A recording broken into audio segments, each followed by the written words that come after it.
Good evening. I'm Donald Trump Jr. Thank you. Thank you. I'm the father of 5 young children, from 2-year-old Chloe to Kai, who just turned 9. I'm the husband to Vanessa, an amazing wife and mother, and the son of a great man. I'm an American, and tonight I want to talk to you about the country we live in, the country our children will grow up in. For my generation, this is the most important election of our lifetime, one that will determine the future of our country, and in turn, the future of the world. For too long, our country has ignored its problems, punting them down the road for future generations to deal with. In business, I was trained by my father to make the tough investments and decisions today to ensure a brighter future tomorrow. We've actually started to believe that solving our great problems is an impossible task. And that's why we need to elect a man who has a track record of accomplishing the impossible.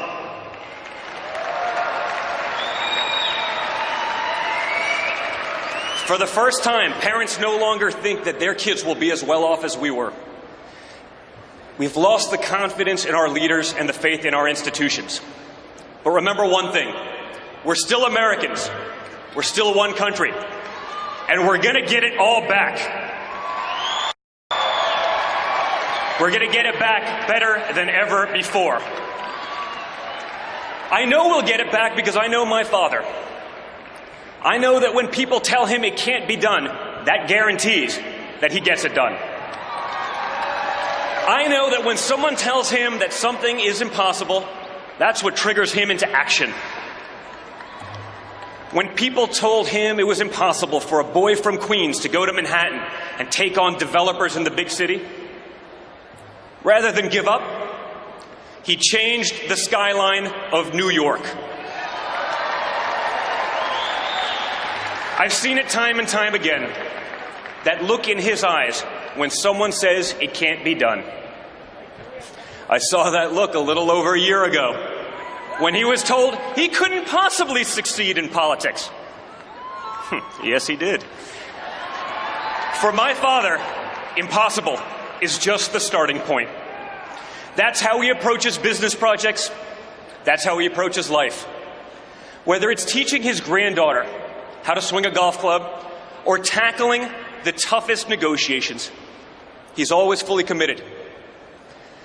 That's why the person who had never run for office before stood on the stage 11 months ago in this very arena with 16 professional politicians. And this week, that same man will stand before you as our party's nominee for the President of the United States of America.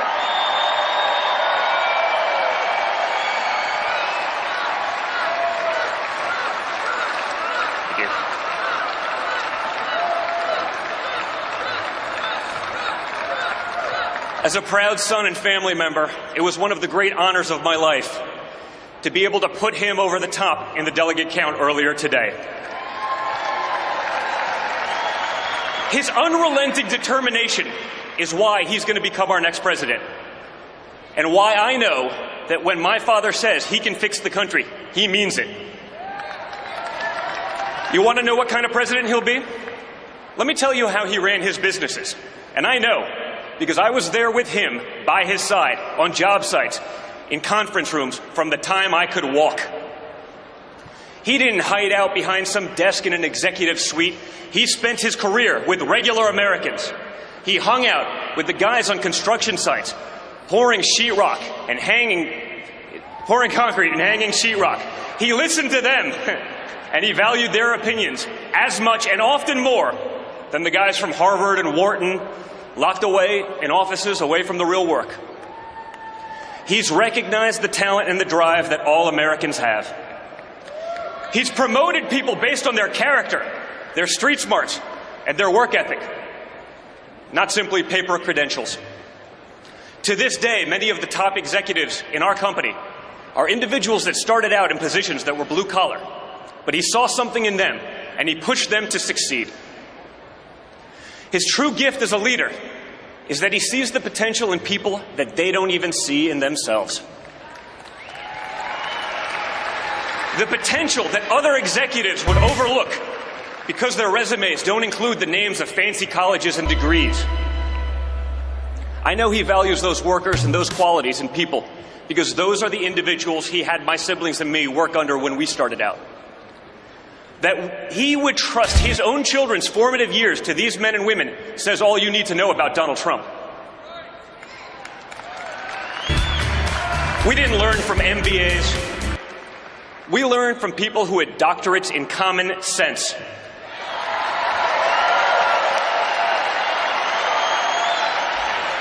Guys like Vinny Stelio, who taught us how to drive heavy equipment, operate tractors and chainsaws, who worked his way through the ranks to become a trusted advisor of my father. It's why we're the only children of billionaires as comfortable in a D10 Caterpillar as we are in our own cars. My father knew that those were the guys and gals that would teach us the dignity of hard work from a very young age. He knows that at the heart of the American dream is the idea that whoever we are, wherever we're from, we can get ahead, where everyone can prosper together. The other party also tells us they believe in the American dream. They say we should worry about economic inequality and immobility. You know what? They're right. But they don't tell you that it was their policies that caused the problem, and it was their policies that have no accountability.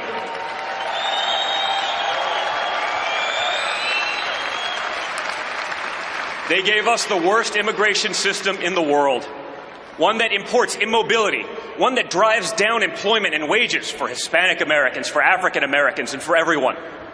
An immigration system that favors illegals over those trying to go through the process legally. And at times, even over law-abiding citizens. It was Bernie Sanders himself who warned that a large tide of new workers keeps wages low and poverty high. The other party gave us public schools that far too often fail our students, especially those who have no options. Growing up, my siblings and I, we were truly fortunate to have choices and options that others don't have. We want all Americans to have those same opportunities.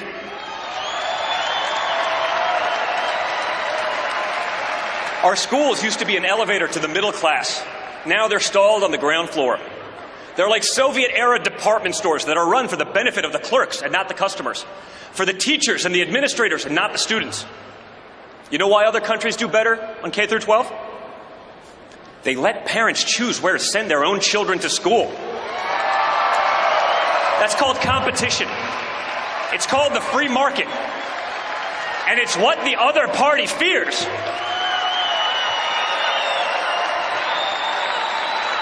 They fear it because they're more concerned about protecting the jobs of tenured teachers than serving the students in desperate need of a good education.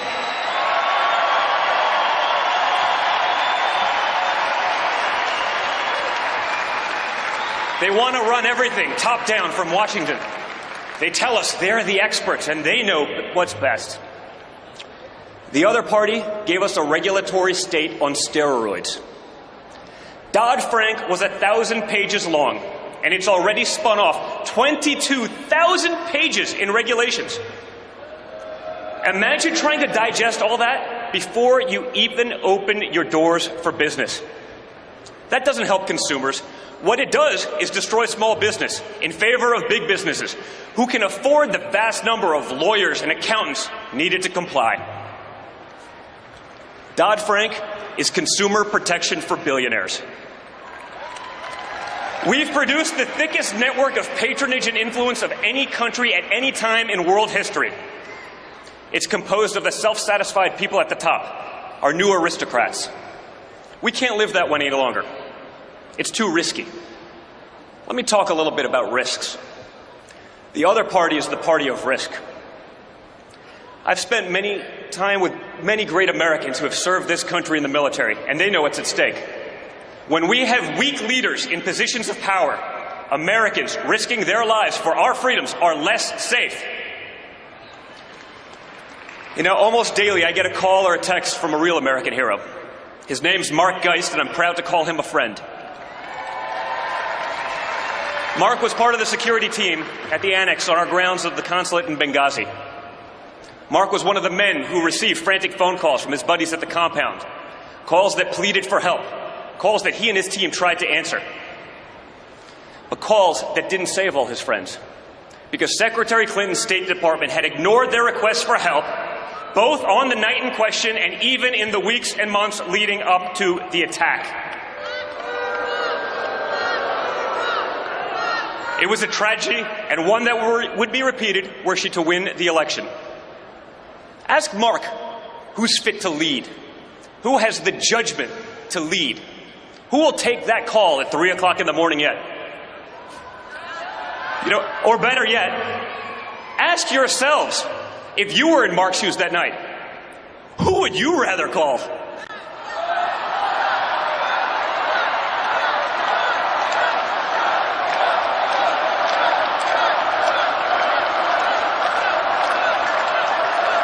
Let me tell you something about risk. If Hillary Clinton were elected, she'd be the first president who couldn't pass a basic background check. It's incredible.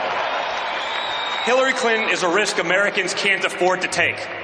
She says she'll issue executive orders to take away Americans' guns. She wants to appoint judges who will abolish the Second Amendment. Just look at how effective those laws have been in inner-city Chicago, a city with the toughest gun laws in our nation, where 70 people were murdered last month alone, and where over 3,400 American lives have been lost since this administration took office in 2009. You know why those laws fail? Because criminals, by definition, don't follow laws. Rather than prosecuting real criminals, she would strip hard-working, law-abiding citizens of their rights to protect themselves and their families. She'll throw every possible obstacle in the path of safe, reliable, affordable energy produced in America, by Americans, for American businesses and families. Rather than being energy independent, our country will be forced to remain beholden to her buddies in the Middle East.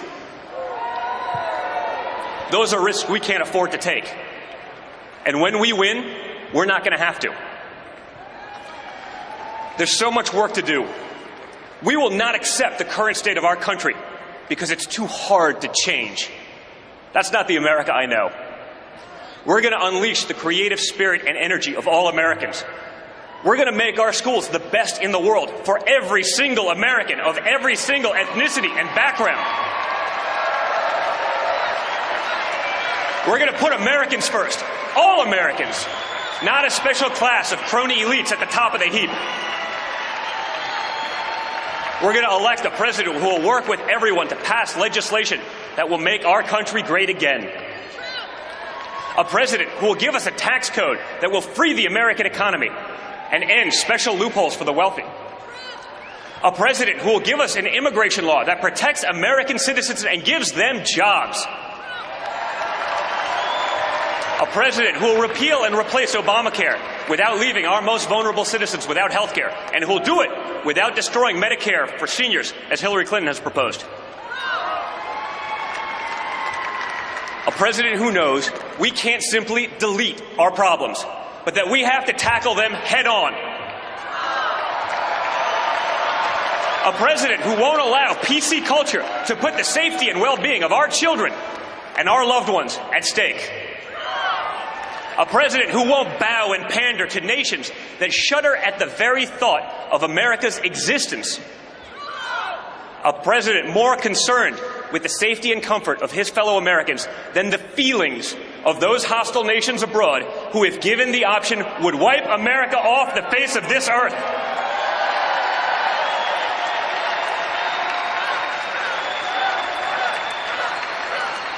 A president not beholden to special interests, foreign and domestic, and one who funded his entire primary run out of his own pocket just to prove it.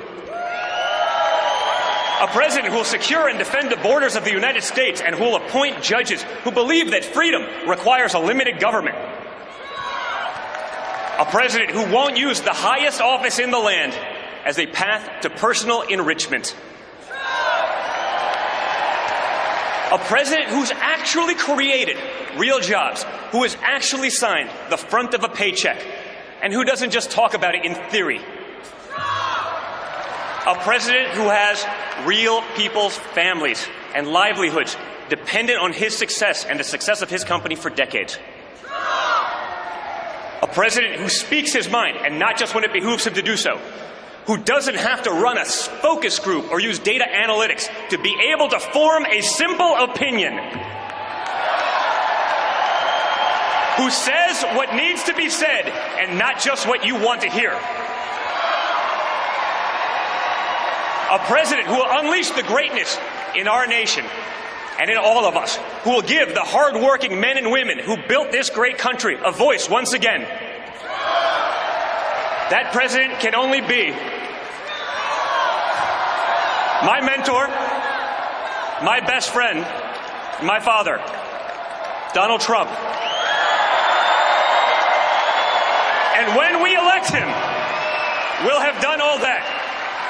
We'll have made America great again, greater than ever before. Thank you, and God bless.